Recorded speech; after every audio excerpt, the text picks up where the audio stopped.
నమస్తే, నేను మీ తేజ. 73 సంవత్సరాలు ఉన్న ఒక దర్శకుడు, ఒక నటి తాగే కూల్ డ్రింక్ లో మత్తు మందు కలిపి ఆమె చేశాడు. ఇది నిజంగానే బాలీవుడ్ ఇండస్ట్రీలో జరిగింది.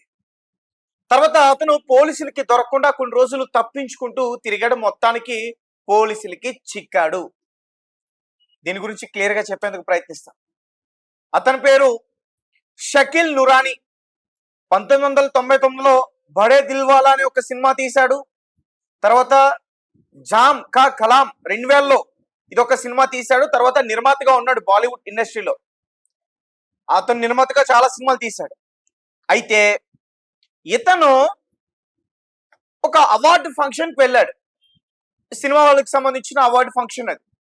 అయితే అక్కడికి వచ్చిన ఒక మహిళ ఒక నటిగా అవ్వాలి, నటిగా స్థిరపడాలి, ఇలా వేదిక పైన ఆమె మాట్లాడుతూ నటనపై ఉన్న ఆసక్తి గురించి వివరిస్తూ కూడా మాట్లాడింది. అప్పుడు ఈ 73 ఏళ్ల దర్శకుడు, ఈ కామ పిశాచి యొక్క కళ్ళు ఆమెపై పడ్డాయి. ఎలా అయినా సరే ఆమెని నేను దక్కించుకోవాలి, ఏదో ఒకటి చేసినా సరే ఆమెను ఏదో ఒకటి చేయాలని చెప్పి ఇతని కళ్ళు పడ్డాయి. సో దీంతో ఆమెకి ఫోన్ చేసి, తర్వాత మా దగ్గర ఒక మంచి స్టోరీ ఉంది, ఈ స్టోరీలో మీరైతే చాలా చక్కగా ఉంటారు, మీకు ఆల్రెడీ ఇంట్రెస్ట్ ఉంది కదా, మీరు మమ్మల్ని కలవాలి, మీకు స్టోరీ నేరేషన్ ఇవ్వాలి అంటూ కూడా ఆమెకి చెప్పాడు. తర్వాత ఆమె నిజమే అనుకుంది. అంటే సాధారణంగా ఇండస్ట్రీకి చాలా మంది వస్తారు, చైల్డ్ ఆర్టిస్ట్ నుంచి ఏజ్డ్ ఆర్టిస్టుల వరకు చాలా మంది వస్తారు. అందరికీ సరైన పాత్రలు దొరకవు, చిన్న చితకా పాత్రలు దొరుకుతాయి. అందరూ హీరోలు అయిపోరు, అందరూ హీరోయిన్లు అయిపోరు. సో ఈమె కూడా అరే ఎవరికి దొరకని ఛాన్స్ నాకు దొరికింది, నేను ఎక్కడి నుంచో వచ్చాను, నన్ను హీరోయిన్ గా పెడతా అంటున్నాడు, నిజంగా నమ్మేసింది. సో అలా అని చెప్పి వెళ్ళింది. వెళ్ళిన తర్వాత ఆ వ్యక్తి ఈమె కూల్ డ్రింక్ లో ఒక మత్తు మందు కలిపాడు. తర్వాత ఆమె మత్తులోకి జారుకున్న తర్వాత ఆమెని దారుణంగా, తర్వాత అతను ఆ పని చేస్తున్న టైంలో అదంతా కూడా ఒక వీడియోలో రికార్డ్ చేశాడు. ఆమె స్పృహలోకి వచ్చిన తర్వాత ఆమెకు ఆ వీడియోని చూపించి, ఏయ్ ఎక్కడి నుంచి నువ్వు నేను చెప్పింది వినాలి, నువ్వు నా మాట వినకపోతే ఈ వీడియోని సోషల్ మీడియాలో పెట్టేస్తా, అందరికీ చూపిస్తా, పేపర్లో వేయిస్తా, ఈ రకంగా ఆమెని బెదిరించి 4 సంవత్సరాల పాటు నరకయాతన ఆమెకి చూపించాడు. అతను ఎప్పుడంటే అప్పుడు అతని రూమ్కి వెళ్లాల్సిందే, ఇంకేం చేయలేదు పాపం. కుటుంబ సభ్యులకి చెప్పలేదు, పోలీసులకి చెప్పలేదు. పోలీసులకి చెప్తే చంపేస్తాను బెదిరించాడు, లేదంటే వీడియో బయట పెట్టి నిన్ను అల్లరి చేస్తానని చెప్పి బెదిరించాడు. అప్పటికి ఆమె ఒక చిన్న నటిగా పేరు తెచ్చుకుంది, అప్పుడప్పుడే ఇండస్ట్రీలో ఎదుగుతున్న అవకాశాలు వస్తున్నాయి. ఇతను మాత్రం ఆమెని ఆ వీడియోతో 4 సంవత్సరాలు చాలా బెదిరించాడు. ఇదంతా కూడా ముంబైలో జరిగింది. ఇది జరిగి దగ్గరగా 10 సంవత్సరాలు 2016లో జరిగింది. సో ఆ వ్యక్తి ఇప్పుడు పోలీసులకి చిక్కాడు. అప్పటి నుంచి కూడా పోలీసుల నుంచి తప్పించుకుని తిరుగుతున్నాడు. 73 ఏళ్ల వయసు ఉంది అతనికి. అతని పేరు ఎల్లా షకీల్ నురానీ. అంతేకాదు ఆమెకి గర్భ నిరోధక ఆ టాబ్లెట్స్, ఆ మాత్రల్ని మింగించడం, తర్వాత విషపూరిత పదార్థాలు కలిపిన ఆహారం తినిపించడం, అంటే ఆ గర్భం పోవడానికి విషపూరితమైన ఆహారాలు తినిపించి ఆమె గర్భస్రావానికి గురైందనే సంచల విషయాలు కూడా బయటపడ్డాయి.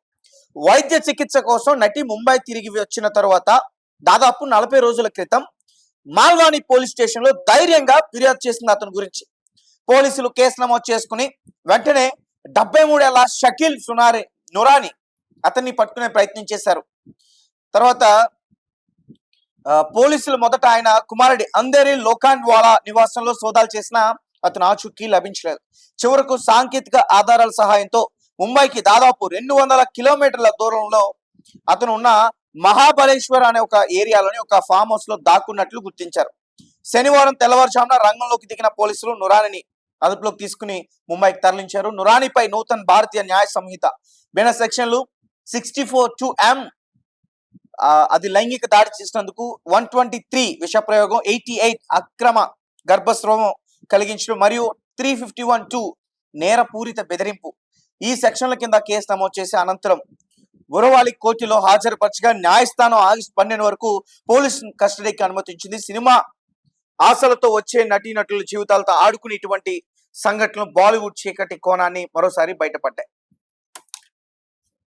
చాలా మంది, ఈ వ్యక్తే కాదు, ఇంకా మన టాలీవుడ్ ఇండస్ట్రీలో బయటకు రావట్లేదు, కానీ ఈ మధ్య కాలంలో ఒక మహిళ బయటకు వచ్చి ఒక విషయాన్ని బయట పెట్టే ప్రయత్నం చేసింది.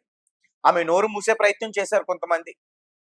అలాగే బాలీవుడ్ ఇండస్ట్రీ అంటే అది అసలు బాలీవుడ్ ఇండస్ట్రీ అనక్కర్లేదు, అంటే పీతో పలికే, క్రోమ్ లో చూస్తారు ఎక్కువగా, ఆ పేరుతో పిలిచే ఇండస్ట్రీ అని పిలవాలి. వాళ్ళ డ్రెస్సింగ్ సెన్స్ కానీ, వాళ్ళు తీసే సినిమాలు కానీ, వాళ్ళ పాటల్లో చూపించే రొమాన్స్ కానీ, ఆ వీడియోలు కానీ, అవి ఎంత దారుణంగా ఉంటాయంటే ఒక మిడిల్ క్లాస్ లో ఉన్న ఫ్యామిలీ, లేదంటే ఫ్యామిలీ ఎవరైనా, ఏ ఫ్యామిలీ అయినా సరే థియేటర్కి వెళ్ళి పిల్లలతో కలిసి లేదంటే టీవీలోనే చూడలేనంత దారుణంగా ఉంటాయి. వాళ్ళ డ్రెస్సింగ్ కూడా అంతే దారుణంగా ఉంటుంది. వాళ్ళు ఏం చేస్తారు, అలా ఉంటేనే వారికి ఛాన్స్లు ఇస్తారు. సో చాలా మంది మన తెలుగు ఇండస్ట్రీలో కూడా చాలా మంది మహిళలకు అవకాశాలు లేవు, ఇక్కడ ఇవ్వట్లేదు, హీరోయిన్ గా పెట్టుకోవట్లేదు, ఎక్కడి నుంచో తెచ్చుకున్నారంటే మరి వీళ్ళ డిమాండ్స్ అలా ఉన్నాయే. సెమీ న్యూడ్ గా కనిపించాలి. సో ఇటువంటి పాత్రలు చేయడానికి మన స్త్రీలు ఎవరు ముందుకు రారు. ఎందుకంటే మనం కంపల్సరీగా మన సంస్కృతుల్ని గౌరవిస్తాం. ఆ స్త్రీల అలంకరణ విధానానికి ఒక గౌరవం ఉంటుంది, దారుణంగా ఉండదు. కాబట్టి ఎవరు ముందుకు రారు, అలాంటివి చేయడానికి ముందుకు రారు. వాళ్ళైతే ముందుకు వస్తారు కాబట్టి వాళ్ళని పెట్టుకున్నారని చాలా మంది మాట్లాడిన పరిస్థితి. సో ఇదంతా కూడా ఎందుకు చెప్తున్నానంటే, చాలా మంది ఇదే రకంగా, మీరు చాలా అందంగా ఉన్నారు, అసలు మీరు ఎవరు చనిపోయిన శ్రీదేవిలో ఉన్నారు, ఆ కళ మీలో ఉంది, మరో శ్రీదేవి మీరు, లేదంటే మీరు మరో సావిత్రి, మరో రంభ, మరో ఊర్వశి, ఇలా వాళ్ళని పొగడ్తలతో ముంచేస్తారన్నమాట. ముంచేసి అసలు మీరు ఇండస్ట్రీకి వస్తే అబ్బా మీ నటన, లేదంటే మీరు మీ మీ యొక్క ఆకారం అది ఇది అని చెప్పి వారిని పొగడ్తలతో ముంచేసి వారిని స్టోరీ నెరేషన్ ఇవ్వాలి మీకు, లేదంటే హీరో ఒకసారి మిమ్మల్ని చూడాలంటున్నారు, లేదు ఒకసారి ప్రొడ్యూసర్ దగ్గరికి మిమ్మల్ని తీసుకెళ్లాలంటారు. అట్లా తీసుకెళ్తారు, అక్కడ ఫస్ట్ ట్రై చేస్తారు, ప్రయత్నం చేస్తారు, కానీ తెలివైన మహిళలు తప్పించుకుంటారు.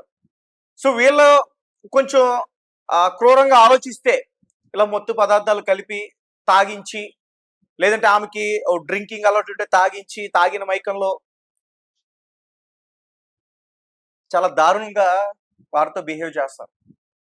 నిజం చెప్తున్నా, చాలా మంది బయటకు వచ్చి చెప్పుకోలేరు, ఎందుకంటే వారి జీవితాలు పాడైపోతాయనే భయంతో బయటకు రారు. బట్ రావాలి, అటువంటి యాగాలంటే ఇలా దాడులకి గురైన వారు రావాలి.